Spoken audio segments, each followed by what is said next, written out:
Hey everyone, welcome. This is Jason Clemmons, Doctor of Chiropractic at the Rock Health and Wellness Center, and this is Life with Jason Clemmons, DC. We are live like always at 6 p.m. right here in the Rock Health and Wellness Center studios in Lubbock, Texas. We're live on the radio at 98.7 Walk by Faith at 1420 a.m. Lubbock Christian Nation. We are streaming at 987radio.com anywhere in the world that I know of. Haven't been to all those places, but I think that's how it works. And you can catch us on the Live 365 app. We're here for another great show. I think we got a bunch of stuff on tap for you tonight. I'm really looking forward to tonight's show. I hope last night's show was helpful for you guys. I got to thinking about that last night. If you guys that got to see the show, we're also on our social media pages, by the way. We're coming to you, all you guys out there in Facebook and X land. And YouTube got mad at me a couple weeks ago and told me I had to control my language or they're going to kick me off again. So I'm trying to control my language and follow all the rules. And but if that happens, we'll just go to X and say what we want to, right? So, but last night we were just talking about fish oil, and we were just talking about how to buy supplements, and that was the point of the show. It wasn't about fish oil or cell walls or mitochondria or antioxidants or glutathione. It wasn't about all that stuff. It was just simply about the difference between what when you're trying to buy something, what should you buy? How should you be buying it? What difference does it make if you buy it, right? And so last night we got into it pretty deep, and I didn't intend for the whole show to be about that, but it just took the whole time of breaking that down. And then I went home and I just thought about it, and I was like, I get it. I get it when it comes to health and wellness, right? I'm a health and wellness guy. So I talk about health and wellness every day, all day long, every single day is what I do. Like I started this morning, like we were doing fitness classes at 6 a.m. We did an in-body scan, and then we did a Tabata in the first class.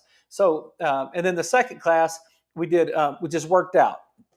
And so, because I didn't want to do the Tabata with that second class, but we started off at 6 a.m. this morning talking about percent body fat and body mass index, and hey, are we staying on track? Because we track that stuff with our scanner, with our in-body scanner, and so this is what I do all day long. I've been talking about it all day. Leslie's Dutch test came in today, and so we had a little time at lunchtime because I was supposed to go to the eye doctor, but my eye doctor called in sick today, so I had a free moment. So Leslie and I went to Chipotle and got some lunch, and we sat there and talked about the results of her test and what we were going to do, and then got back to work, and then I'm going to talk to you about wellness tonight. So I'm not under the illusion, because I totally understand that you guys have lots of other things to do.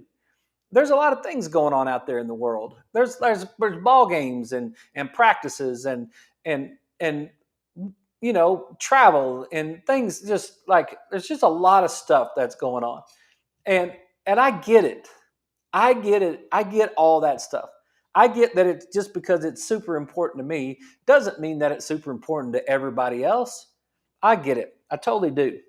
But I was just thinking about that last night, because I was like, look, dude, who cares about, why are you being such a pain in the rear when it comes to the EPA and DHA and fish oil?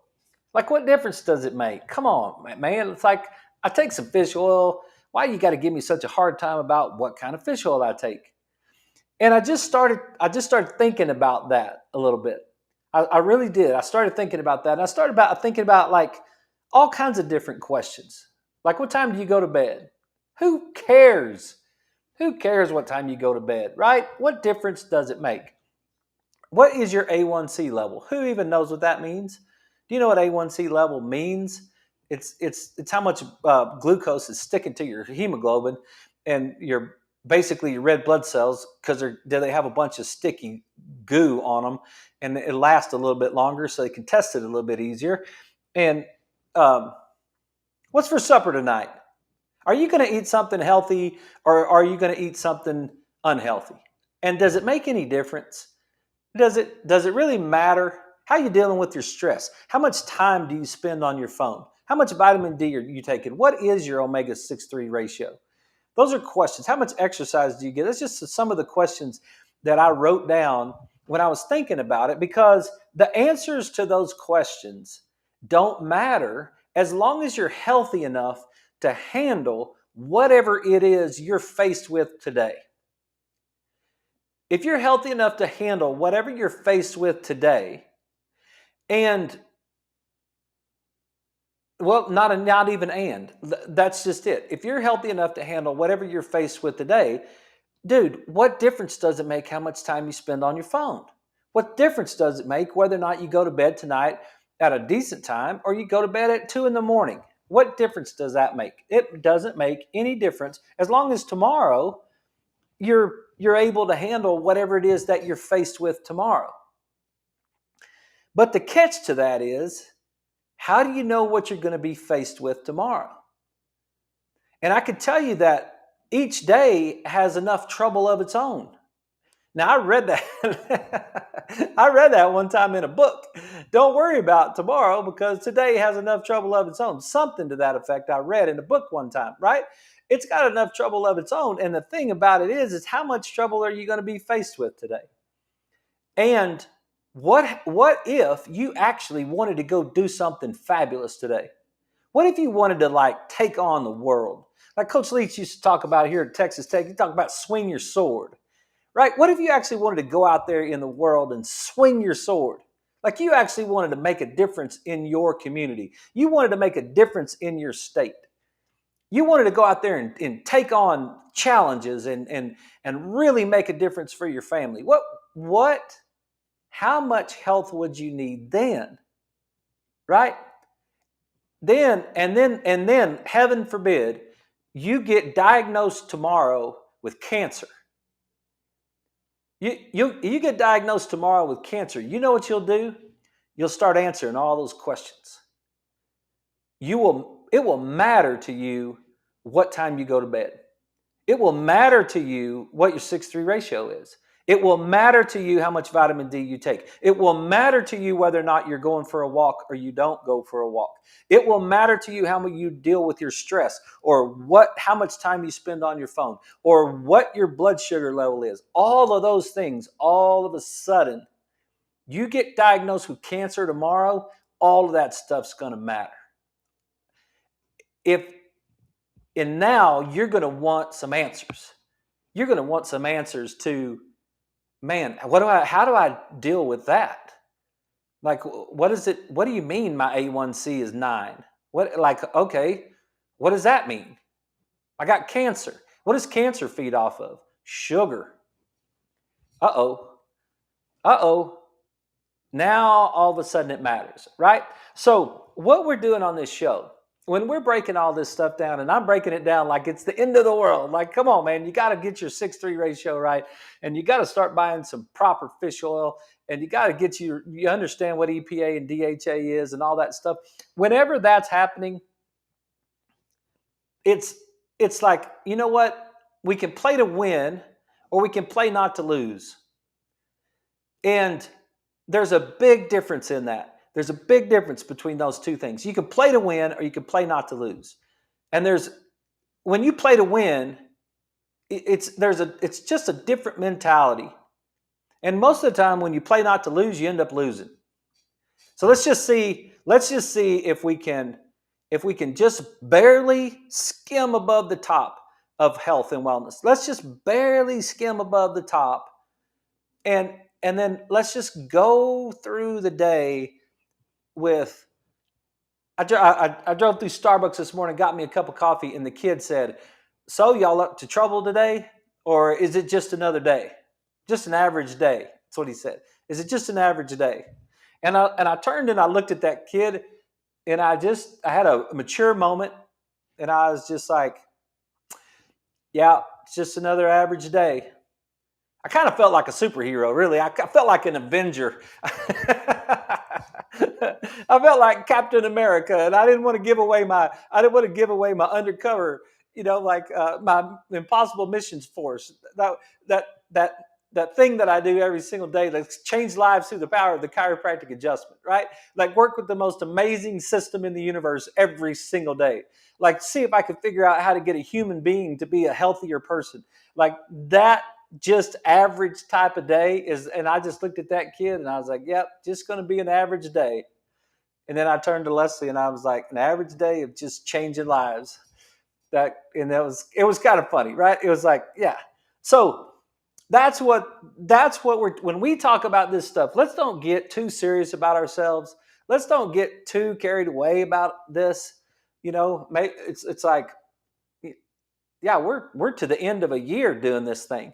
Like when we start, we're gonna do an encore show tomorrow night. We won't have a social media show. We're gonna do an encore show because I've got an all Letterman's reunion tomorrow night over at Texas Tech in the South End Zone.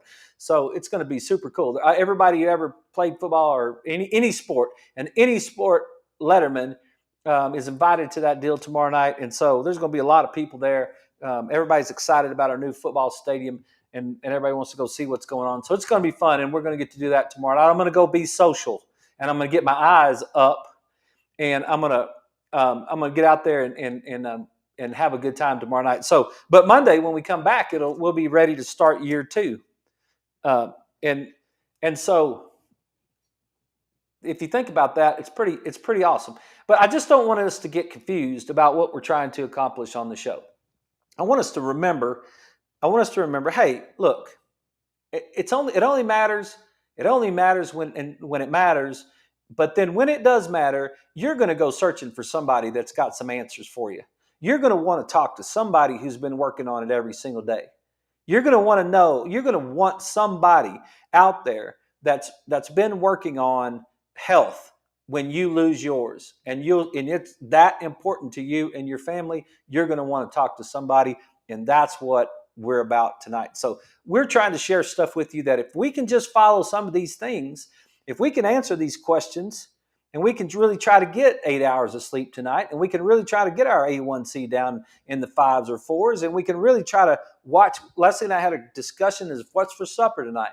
We're going to have a baked sweet potato with chopped up turkey and some okra cooked in the air fryer and probably some green beans. That's going to be supper at my house tonight. So if you're wondering what's for supper, because what we're not going to have? We're not going to have a pizza. And we're not going to have any refined carbohydrates. We're not going to have any of that stuff because we're trying to make sure. I'm going to take my fish oil before I go to bed, right? I've got 5,000 IUs of vitamin D that I'm going to take today. And I worked out this morning. We'll work out again tomorrow. This will be the 4th time this week. And we're answering those questions because we're trying to stay healthy, because we're trying to do those things, because we're trying to make a difference. So just wanted to talk about that. The other thing I wanted to mention is just kind of change gears for a second. The other thing I wanted to kind of mention, because this conversation came up with a patient during an adjustment today. And when it did, I just, as soon as they left, I just came in here and I wrote it down.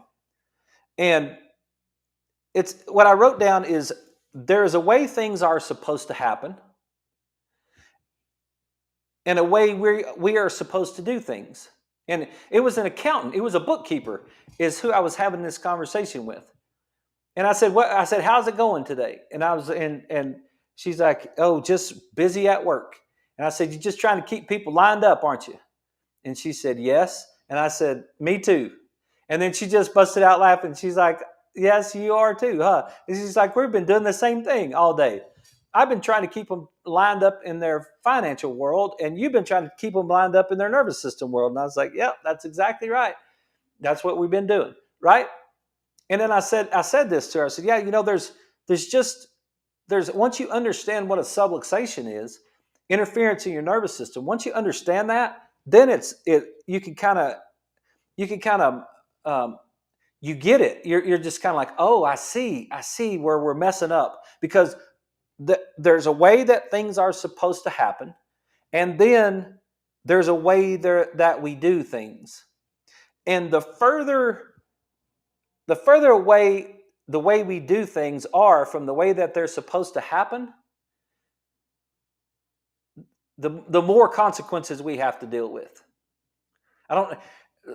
It's not the bigger the consequences, because I just got to thinking sometimes if we do things just a little bit different than the way they're supposed to happen, we can have major consequences with that. Just drive your vehicle just a little bit too far onto the left side of the highway. Like that would be catastrophic, right? You're supposed to stay on the right side of the highway. But if you were just to barely cross that middle line, that could be catastrophic, right? So my my point is that we, depending, I guess depending on the level of consequence would probably make us would determine how closely we need to do something the way it's supposed to be done, right? How is your neck supposed to move? How are the joints in your neck supposed to move? Is there a right way that your joints in your neck are supposed to move? Is there a right way that the ligaments are supposed to move and the muscles are supposed to fire? Yes. And if you don't do it that way, are there consequences? Yes. And the further you get away from that normal, the bigger the consequences are. And so all these things that we're trying to answer, we're trying to say, yeah, you know what? I need to follow some of these laws. And that's my one of our listeners, she said, yep, I used the word congruent and I thought of you. And I thought that's cool that she did. But the more congruent we are, and I actually, believe it or not, I actually looked that word up today. And I actually copied it and made a picture out of it. Congruent. Similar to or in agreement with something, so that the two things can both exist or can be combined without problems. That comes from I don't know what that was, Oxford Dictionary or something like that, right? Similar to or in agreement with something, so that the two things can both exist or can be combined without problems. What we are supposed to do and the way things are supposed to work have to be congruent. And if they're not, we'll end up with problems. And examples of that, of congruent, our goals are congruent. There is no conflict, right? We need the freedom to direct funds in a way that is congruent with local priorities, right? Those are ways you can use that word. And that's what we're trying to do. We're trying to be as congruent with the laws of health and wellness as we possibly can. And if we could do that, we got a shot. We got a shot to keep things going. So, all right. I said that. Hope I said it eloquently, good enough for what's going on. And my radio timer is freezing up on me. So we're just going to go till we get to the break.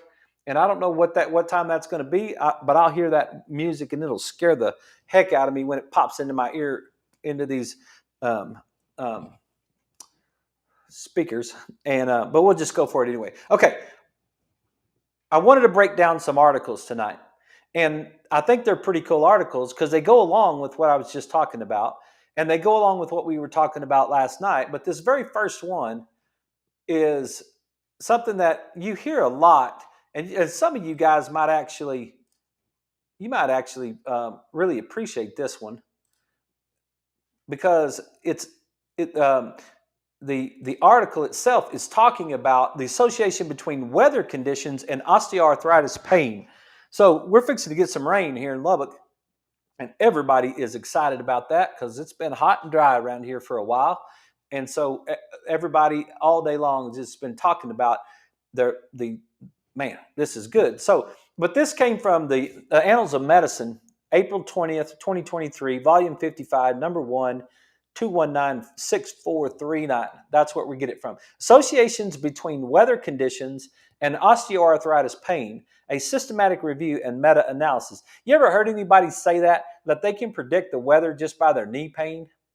Or they can predict the weather by their shoulder pain? Right? Man, my arthritis is flaring up. We're fixing to have a cold front move through or something like that. Yeah, we all heard somebody say that before. Actually, some people that listening to this show could probably say that. And so um, this meta-analysis was performed to evaluate the association between weather conditions and osteoarthritis pain. A total of 14 studies were included in the evidence-based synthesis of qualitative systematic review. Participants from multiple countries and regions with multiple sites of OA, neck, hand, shoulder, knee, hip, and foot, were included in this review. The 14 studies included 11 high-quality studies, 2 high-quality case crossover studies, and 1 low-quality study. So what did they find out? Well, here's some key points from the article. Osteoarthritis is a multifactorial disease characterized by synovial inflammation.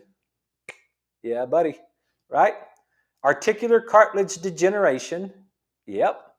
Subchondral bone thickening, primary leading to joint pain, stiffness, and disability. That's a great definition right there. It's a great definition of what we are always talking about when we're talking about you can't see arthritis on an x-ray. And that doctors always call joint degeneration arthritis. Arthritis is characterized by synovial inflammation. There's your itis of the arthritis.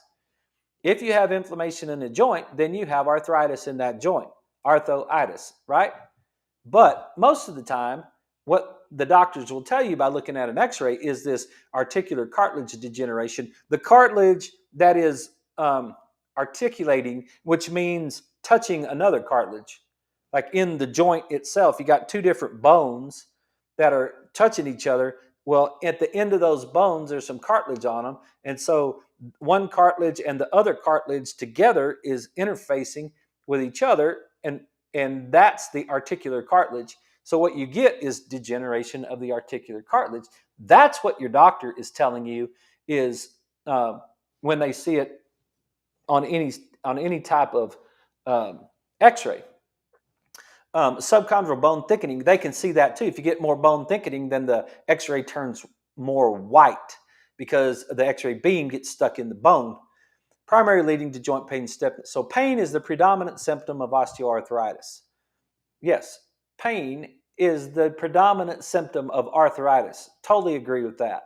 If you have inflammation in your joints, it probably hurts, right? The signature pathological feature of arthritis is articular cartilage loss. Yes, you burn it up. That's what we were talking about last night. Remember the girl that had the inflammation in the finger? And then the doctor said, well, you don't have arthritis in your finger. And it's like, dude, come on. Look at her finger. It's swollen and hot and red. It's inflamed. It hurts when she moves it. She's got arthritis in her finger, but they took an x-ray of it, and then they told her she didn't have arthritis in her finger. Well, she didn't have it there long enough to create this articular cartilage loss. She didn't have it there long enough to create the degeneration, right? So OA is widely recognized as a disease involving the whole joint, including ligaments, menisci, synovitis, and joint capsules. There is a widespread and frequent assertion that osteoarthritis pain is influenced by the weather. Many people with osteoarthritis think their joint pain is affected by the weather, of course, right? We've heard that. So the background on this, an early European study reported that 67.2% of participants with OA, osteoarthritis, attributed their pain to weather. Now that's pretty significant, really. If 2/3 of the people say, every time the weather changes, my joints hurt, that's pretty significant, I think. A recent study has demonstrated an association of weather sensitivity and clinical symptoms and structural degradations on knee osteoarthritis patients. A double-blind study of 4 osteoarthritis patients. Now, this one's really cool right here, okay? And this is hard to do, but this is something that they're actually building at Parker University, where I went to school in Dallas. They're building a climate booth where they can actually put you in this booth and study you based on whether or not they could set you at elevations, they could set you at different kind of temperatures, they could do all kinds of different dynamics inside this thing. And this is kind of what they did here. This is a double-blind study of 4 OA patients who were placed in a climatized room for 2 weeks with controlled barometric pressure, temperature, and um, relative humidity. Okay? The simultaneous variation of the relative humidity and pressure affected arthritis symptoms. A study found that 83% of arthritic patients were sensitive to changes in temperature, barometric pressure, and precipitation, which may aggravate patient OA symptoms. Really interesting, right there, right? The findings. Barometric pressure was positively related to OA. Relative humidity was positively related to the pain. Overall weather factors were related to the pain severity. There was strong evidence with 13 of 14 studies reporting consistent findings that weather factors in general, including any kind of meteorological conditions, were associated with OA pain. So my timer came back on so I can see where I am now on the time. So we're about to have a break. I want to keep us here on this article because Dr. Murphy has a really interesting last paragraph to this article. So let's take a break. We'll be right back on the radio, and then we'll read that paragraph for you. You guys stick with us.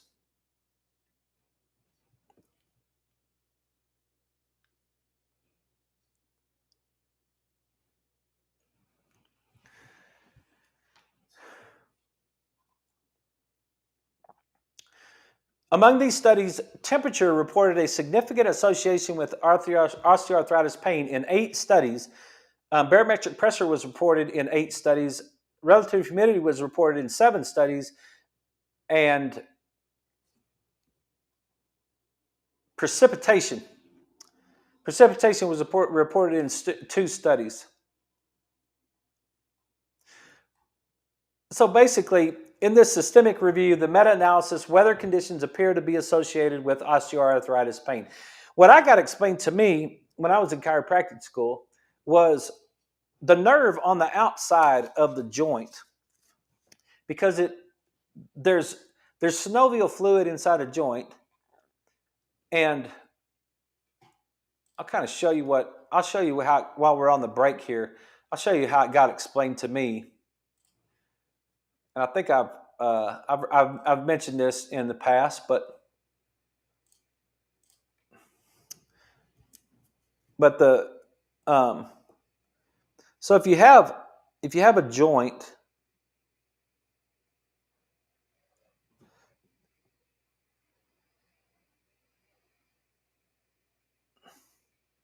and that's not a very well drawn joint, but what you have is you have a capsule around that joint, and inside that capsule is fluid.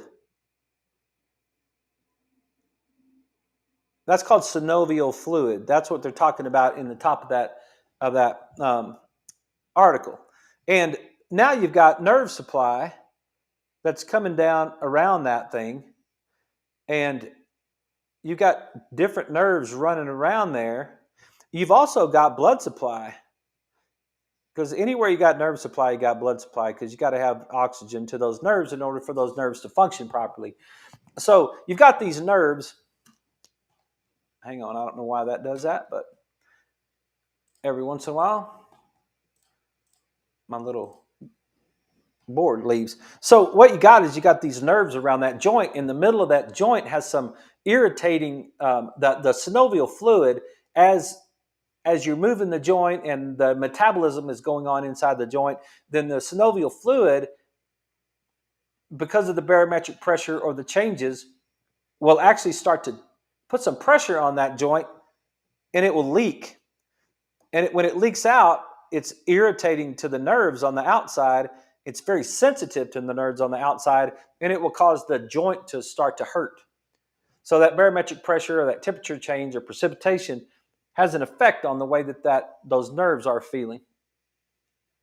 Okay, everybody, we're back. This is Life with Jason Clemmons, DC. You're listening to us on this Thursday night, August 29th. And we're just breaking down some cool articles. We're just talking about weather. And I want you to listen to the end of this article right here because I think it's super cool what Dr. Murphy is about to say about this. So, because the conclusion is they did the studies and they're trying to find out if weather has anything to do with osteoarthritis pain, and they all concluded yes. Weather conditions appear to be associated with OA pain. In this study, weather factors in general were significantly associated with OA pain. Based on our synthesis of evidence, strong evidence was found that weather conditions in general, including a meteorological condition, were associated with OA pain. But listen to what Dr. Murphy says at the end right here. Dr. Murphy says folklore and literature often couple weather changes to increase joint symptomatology. In my injury practice, I have had patients claim that they can predict weather changes because their injured joints will have increased symptomatology with the moving of the barometer. I have had an 82-year-old man who injured his neck playing college football at the age of 22, telling me he could predict weather changes for the past 60 years. During care, he lost the ability to do so. Now, if you're making money because you can predict the weather changes on your jacked up joints, be careful when you start getting adjusted because you because you might actually lose your ability to do that, right? That's what Dr. Murphy says in this article. He says during his care, he lost the ability to do so. He lost the ability to tell whether or not the weather was changing in his joints. And here's what his explanation was. Injured tissues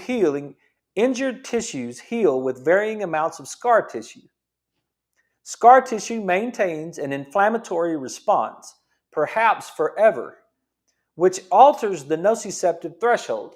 Nociceptive means the receptors that are responding to those chemical changes around the joint that are feeding back into the brain and telling us that we have pain in the joint. Okay?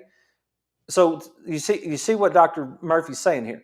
Injured tissues heal with varying amounts of scar tissue. So you're going to have some scar tissue around an injury. Scar tissue maintains an inflammatory response, perhaps forever, which alters the nociceptive threshold. Specific line of drive adjustments remodeled the fibrotic scar tissue, reducing its ability to maintain an inflammatory response, changing nociceptive thresholds so that the trivial environmental changes, such as the moving of the barometer during a weather change, are no longer perceivable. Now, how about that for a theory, right? What is he saying? What he's saying is if you injure yourself, you're going to get scar tissue. The scar tissue has a tendency of being inflamed. A specific line of drive chiropractic adjustment directed in the right direction with the right amount of force and the right amount of intention changes that scar tissue. It remodels the fibrotic scar tissue. Does it remodel the fibrotic scar tissue in 3 visits? No. Does it remodel the fibrotic scar tissue over 12 months or 18 months? Yes, it does. And so what happens? You get changes in the joint because you're moving the joint through the proper ranges of motion, you're breaking up some of that scar tissue, you're allowing the joint to heal, and now a healthy joint is not so susceptible to the weather changes. How about that? That's pretty cool information, don't you think? I think it is. Yes. If a healthy person shouldn't be able to predict the weather by their joint pain, I didn't. I couldn't tell you that there's a front moving in. I don't have any joint pain. So it's like, how would I know that? Right? Okay. So let's just take this article and let's just move it.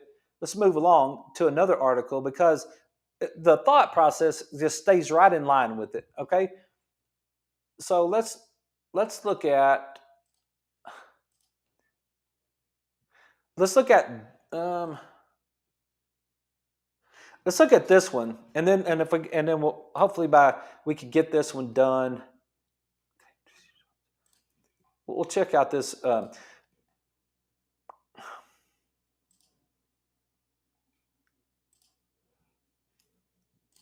because this one is about mobility. Yeah, we'll look at this one for a minute. This is connective tissue response to immobility. And you guys have heard me talk about the rabbits, like that horrible research paper that they did, or research study that they did where they broke the rabbits' legs and then they put them in some of them in a cast, and then some of them in that little machine that kept their legs moving, kept that brake moving. And what happened is that the ones in the cast, they laid down the bone. The one that was in the little machine, their bodies laid down cartilage, right? So this one is somewhat similar, and this is this is connective tissue response to immobility. Correlative studies study of biomechanical and biochemical measurements of normal and immobilized rabbit knees. This is in arthritis and rheumatism, May through June 1975. How about that? You mean this stuff is old? Yes. Is physiology the same? Yes. Volume 18, number 3, pages 257 through 264. So this came from several people from the University of California, San Diego Division of Orthopedic and Rehabilitation. The authors documented the biomechanical changes in 20 rabbit knees after 9 weeks of immobilization and compared them to the opposite knee that was not immobilized. And this is a super important thing to understand when it comes to the subluxation, when it comes to the way that your body works and your joints, because one of the arguments that people will make against chiropractic is I don't need to get adjusted that much. And you know what? I'm doing just fine. And it's like, if you've got a joint that's not moving through a proper range of motion, I'm fixing to show you how you're not doing the fine. If that joint's not moving, that joint is deteriorating. Movement is life. You've got to keep your spine moving, got to keep your joints moving, okay? These tissue changes from immobilization are the problem as they affect the repair response to trauma. And that's super important. So we're going to get a little technical. We're going to talk about a couple of things. But GAGs, that's a short GAG, that's glycosaminoglycans, mucopolysaccharides that attract water to function as lubricants and shock absorbers. So it's a molecule that attracts water, keeps your joints hydrated. Let's just say it that way, right? Proteoglycans, a protein sugar matrix that fills in the spaces of connective tissue. So those are two things. Those are just two things that we're going to talk about, the GAGs and the proteoglycans. So there is significant knee contracture after 9 weeks of immobilization. This study shows that fibrous connective tissue loses significant amounts of GAGs and water after periods of immobilization. Let me make sure I'm going over this slow enough that we get it. The study shows that fibrous connective tissue, which is part of your joint or any other, like you're talking about in the knee, okay, loses significant amounts of these glycosaminoglycans, these GAGs, which are attractants to water, right? So it loses the GAGs, which means it loses the water after periods of immobilization. The biochemical results indicate that the contracture joint, the one that's not functioning right after 9 weeks, it's changed its function, it's changed its structure, that's what it did, indicate that the contracture joint periarticular connective tissue loses a significant amount of water and GAGs. Loss of these components was relatively uniform in tendon, capsule, ligament, and fascia. So it's like all that stuff is pretty much losing this at the same rate. The loss of total GAG correlates significantly with joint stiffness. That is super important. It's important to understand joint stiffness.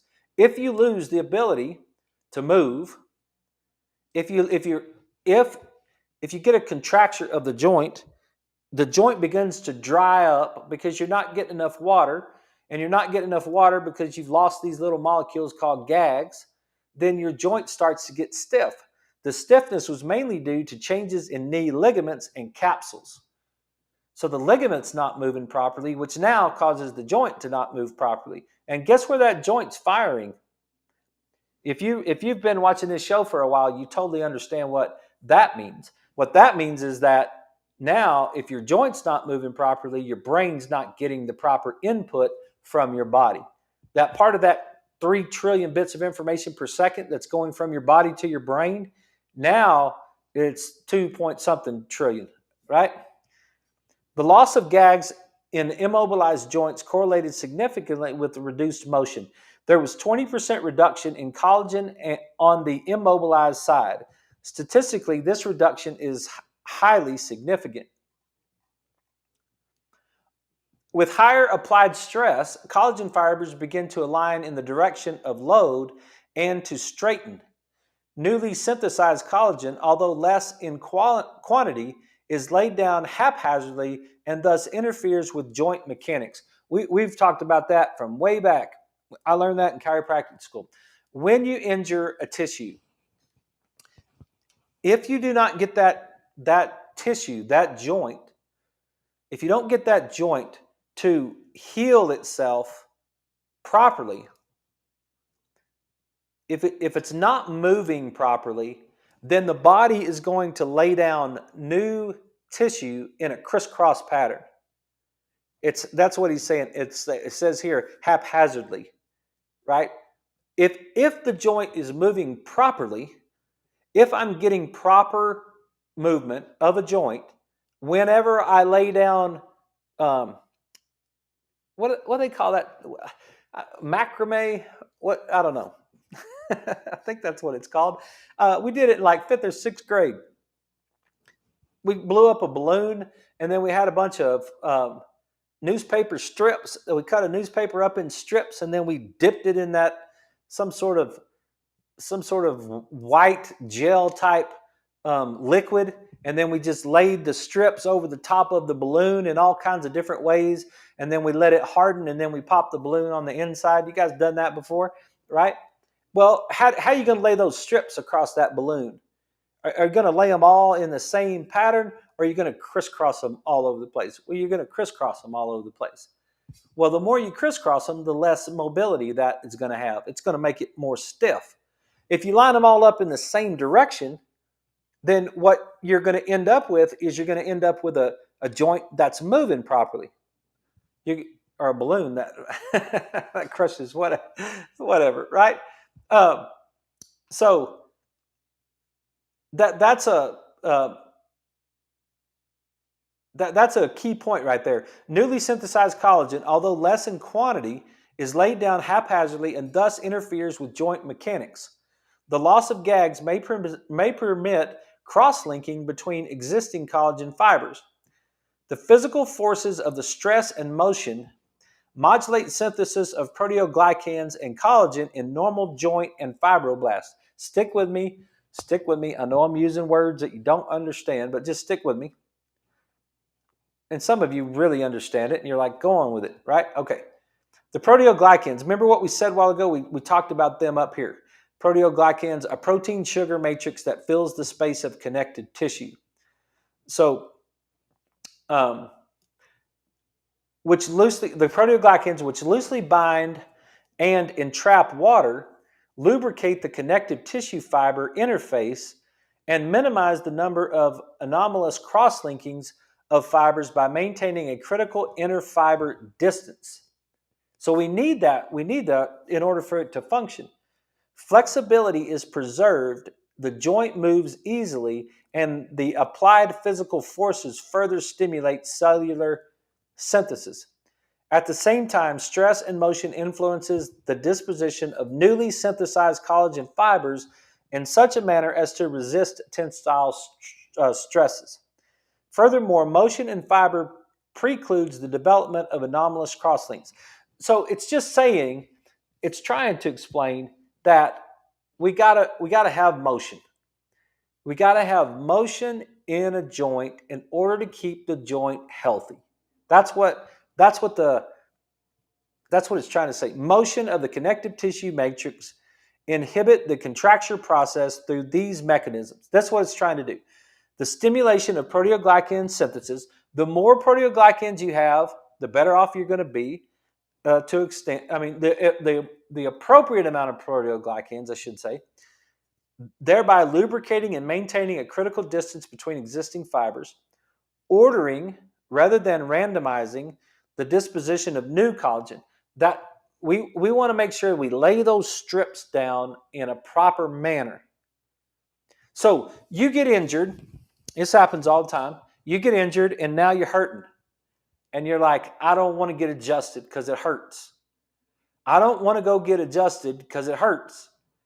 No, man, I hurt my back, and it's just now starting to feel better, and I really don't want you messing with it because it's just now starting to feel better. Well, what's happening if you're not moving that joint through a proper range of motion is you're haphazardly laying those new fibers down over there, which is decreasing your range of motion, which is decreasing the input into your brain, which is increasing the possibility that for future injury. There's a lot of things going on, right? It's like, no. It's like if I'm hurt, if I hurt myself, now maybe in the first 48 hours, right? Because that's what the next article is going to describe to us. Maybe in that first 48 hours, I might say, all right, maybe I don't want to move. But what I want to do is get to my chiropractor as soon as I can. I want to get over there and make sure that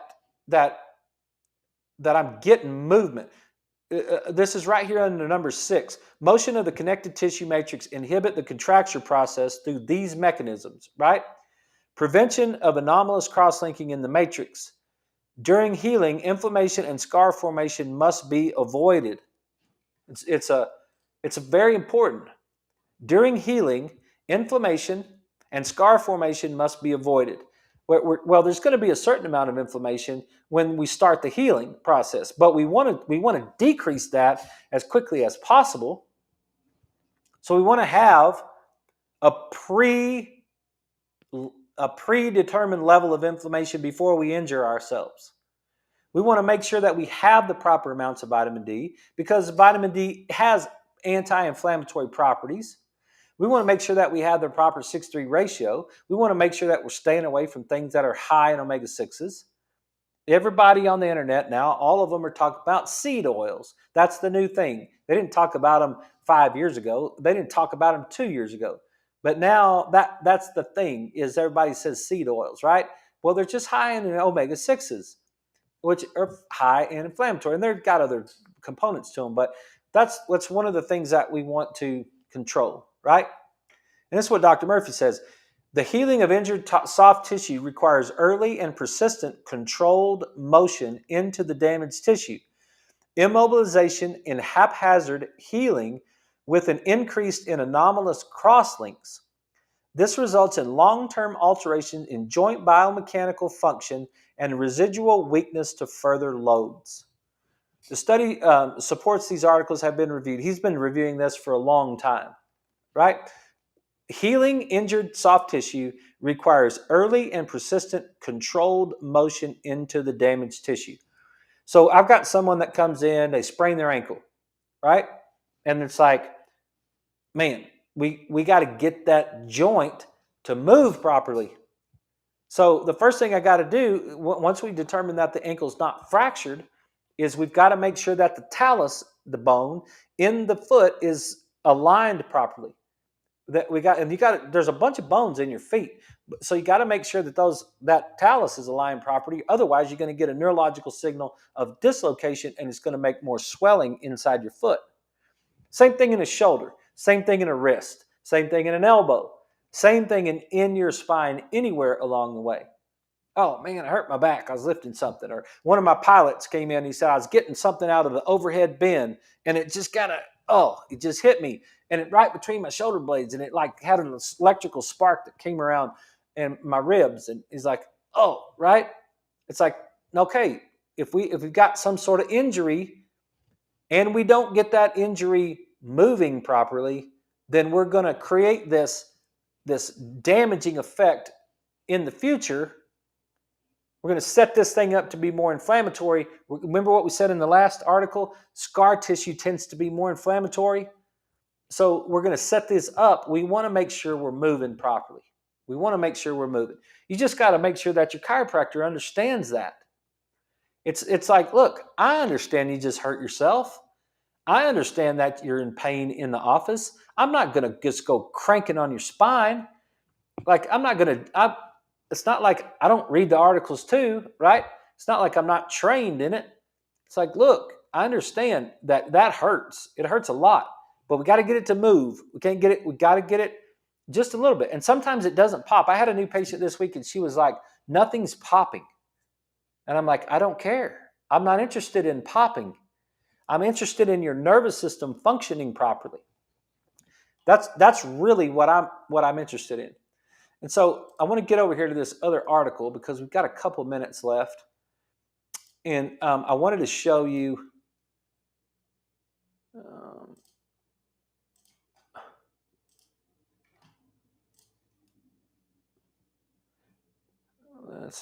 let me see if you got it. Yeah, I wanted to show you this, and you guys listen on the radio. You can go to the Walk by Faith Facebook page, but I wanted to share this with you because I wanted you to see.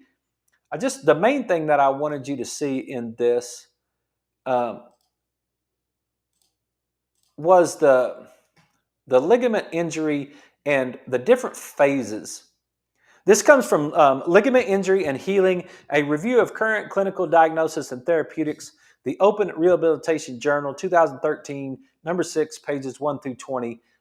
This is Hauser, MD, and a couple other guys all together. Ligament injuries are among the most common causes of musculoskeletal joint pain and disability encountered in primary practice today.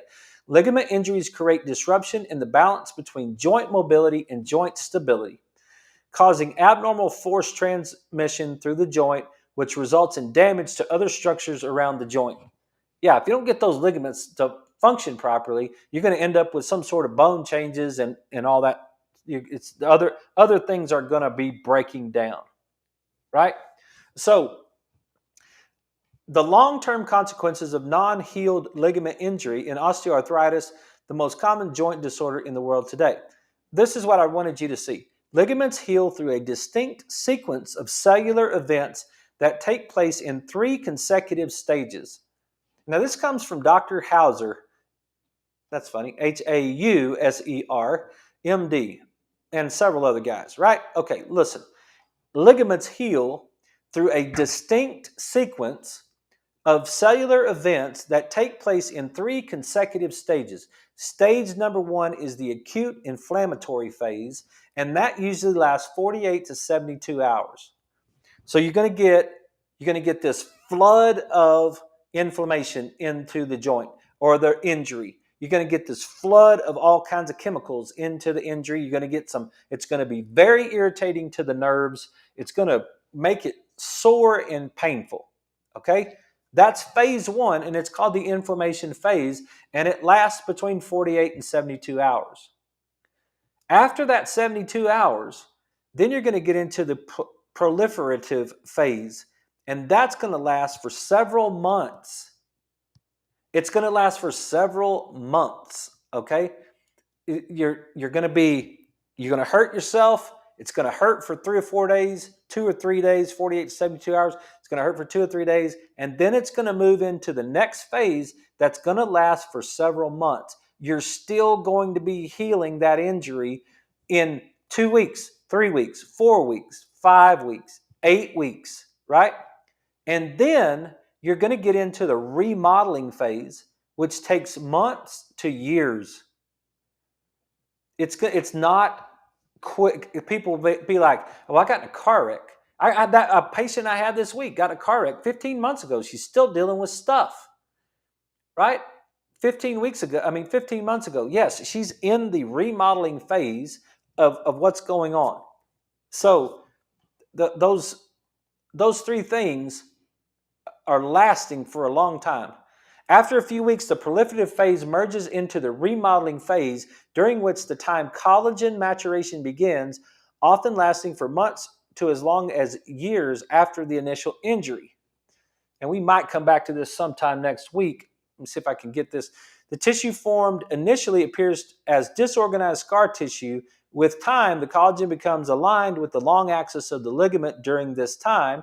However, a newly formed collagen are abnormal and smaller in diameter than normal ligament tissue. Yes, so you got to make sure that the joint's moving properly a year from now. It's not a quick thing.